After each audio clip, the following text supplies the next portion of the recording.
Good morning students. Today we are going to learn our new poem that is Double Standards. विद्यार्थ्यांनो आज आपण नवीन पोएमला सुरुवात करतोय आणि ती आहे double standard. The meaning of double standard is playing in two roles और giving options to different roles. विद्यार्थ्यांनो या डबल स्टँडर्डचा मीनिंग दिलेला आहे की वेगवेगळ्या प्रकारे दोन मतं मांडणे म्हणजेच दुटप्पीपणा. त्याला आपण घेऊ मराठीमध्ये दुटप्पीपणा. If are giving to other reasons to each other, त्याचा अर्थ होतो वेगवेगळे कारणं देणे. दुटप्पीपणाचा अर्थ काय होतो की एकाच्या संदर्भात वेगळं कारण आणि दुसऱ्याच्या संदर्भात वेगळं कारण, असा त्याचा मीनिंग होतो. ही जी पोएम आहे ही poem this poem tells us gap between two ages और टू डिफरंट पीपल्स. वेगवेगळ्या लोकांच्या रोलमध्ये कसा फरक पडतो हा या पोएमचा एक प्रकारचा अर्थ सूचित होतोय. In this poem this little boy is speaking और टॉकिंग और he is asking questions to his parents. हा जो मुलगा दिसतोय, this child is asking to his parents. हा मुलगा आपल्या आईवडिलांना काही प्रश्न विचारतोय. Why you play double roles in such a manner, he ask to his parents. की तुम्ही अशा पद्धतीने वेगवेगळे रोल्स तुम्ही का करतात आणि असे कारणं का सांगतात, असं तो आपल्या आईवडिलांना विचारतोय कमरेवर हात ठेवून. आता या पोएममध्ये तो काही वेगवेगळ्या सिच्युएशन्स दाखवतोय, परिस्थिती दाखवतोय आणि त्या परिस्थितीनुसार आईवडिलांना विचारतोय की तुम्ही असं का वागतात, असा प्रश्न तो आपल्या आईवडिलांना विचारतोय. See this little child is in very angry mood.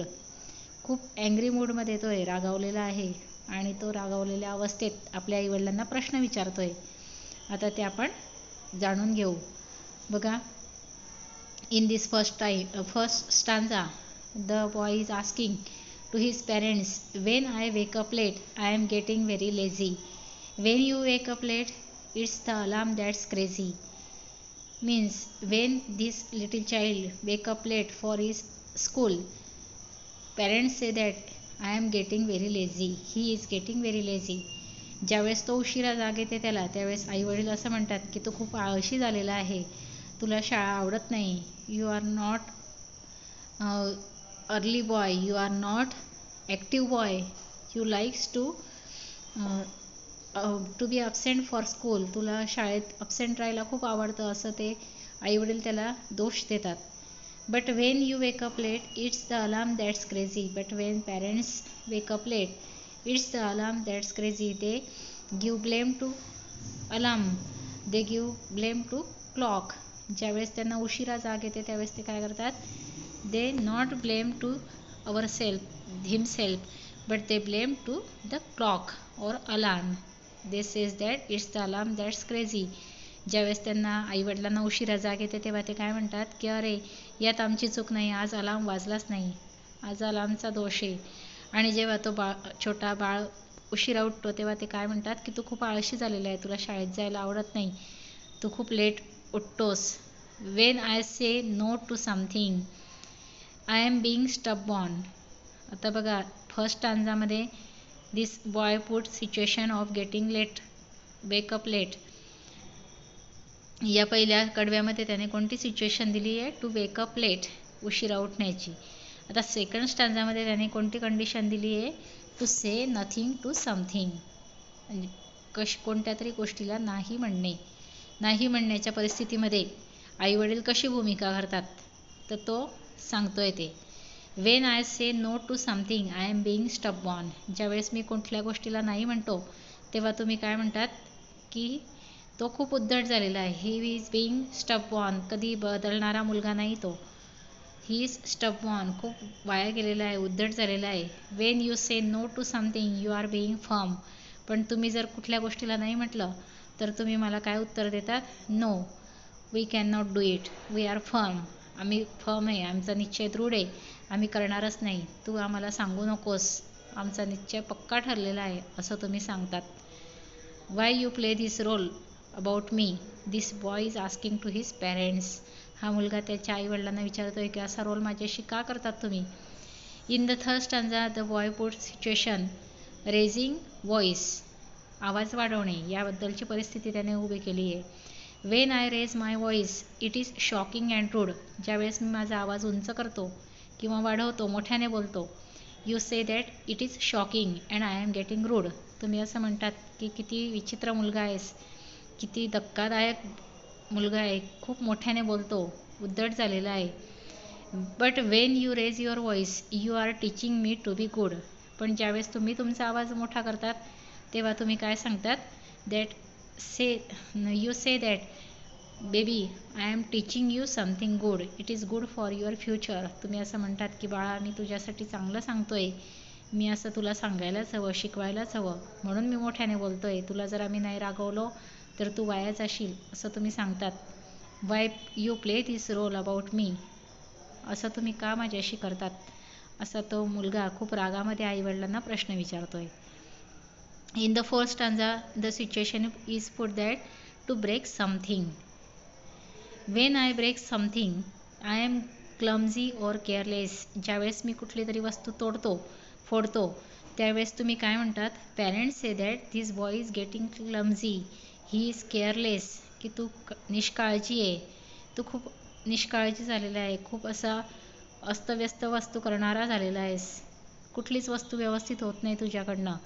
Wien you break something it slip you are helpless, but when parents break something it slip they says that it slip gives reason of sleeping और helplessness, काय कारण देतात ते, की तुम्ही helpless आहेत, मदतीने ते अचानक सटकून गेली माझ्या हातून वस्तू, असं तुम्ही कारण सांगतात, असं तो आईला विचारतोय.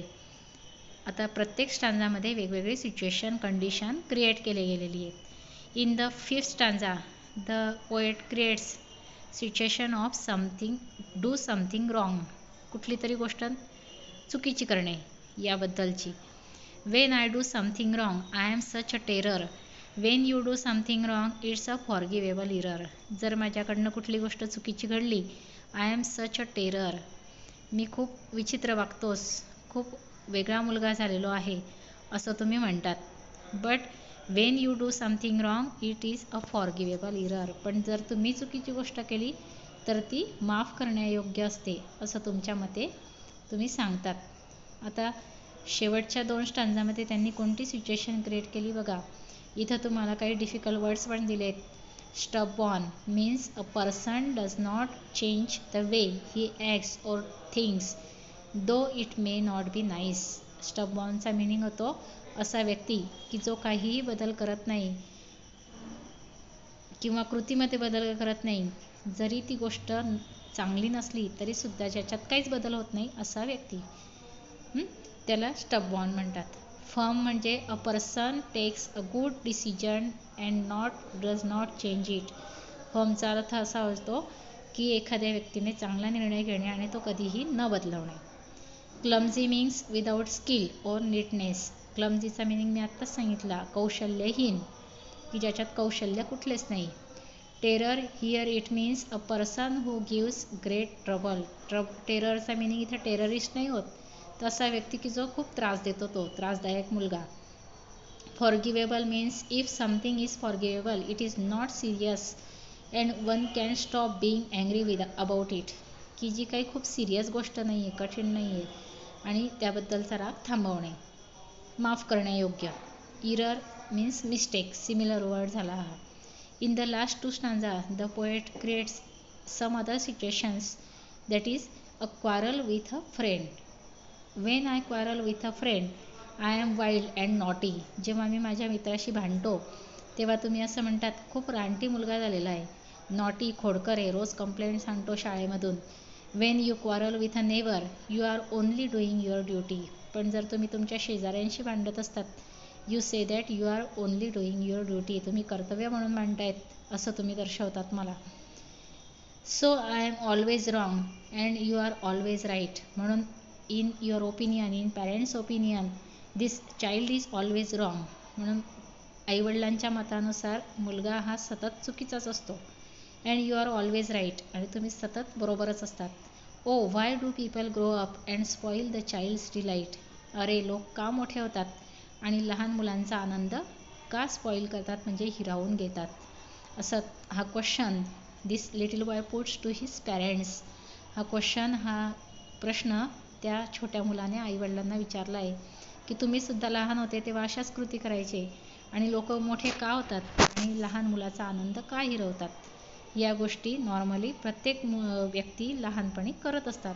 In our childhood all this people plays this role of a child, but why do people grieve up and spoil a child's delight. लोक का मोठे होतात आणि लहान मुलाचा आनंद का हिरवतात असे पद्धती त्याने विचारलं आहे.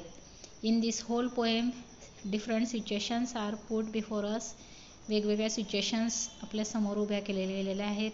बघा ग्रॅमॅटिकही लक्षात घ्या या पोएमचा अभ्यास करताना. तुम्हाला यातले रायमिंग वर्ड्स म्हणजेच यमक जुळणारे शब्दसुद्धा शोधायचे आहेत. आणि वर्कशॉपमध्ये दिलेले आहेत सिच्युएशन सांगा. तर वेगवेगळ्या सिच्युएशन मी स्टांजानुसार एकदा सांगते त्या लक्ष द्या. In the first stanza the situation is to wake up late. पहिल्या कडव्यामध्ये कोणती सिच्युएशन आहे? उशिरा उठणे. In second stanza situation is to say no to something. कुठल्या गोष्टीला नकार देणे. In the third stanza the situation is created to raise voice.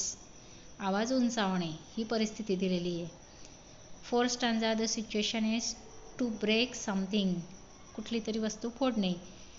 In the fifth stanza the situation is to do something wrong. चुकीची गोष्ट करणे. आणि लास्टमधल्या sixth स्टांजामध्ये कंडिशन आहे to quarrel with a friend. मित्राशी भांडणे.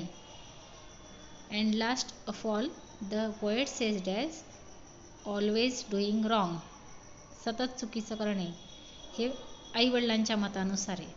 अशा पद्धतीने वेगवेगळ्या सिच्युएशन क्रिएट केले गेलेले आहेत. आणि त्याचबरोबर अपोजिट वर्ड्ससुद्धा या पोएममध्ये आलेले आहेत ते आपल्याला शोधायचे आहेत. अगोदर तुम्ही रायमिंग पेअर्स शोधा आणि त्या जोड्या लिहून काढा. त्याचबरोबर डिफिकल्ट वर्ड्सही शोधा आणि ते सुद्धा आपल्या क्लासवर्कच्या नोटबुकमध्ये राईट डाऊन करा. आता पुढच्या पिरियडला आपण इंग्लिश वर्कशॉप घेऊ. Okay bye.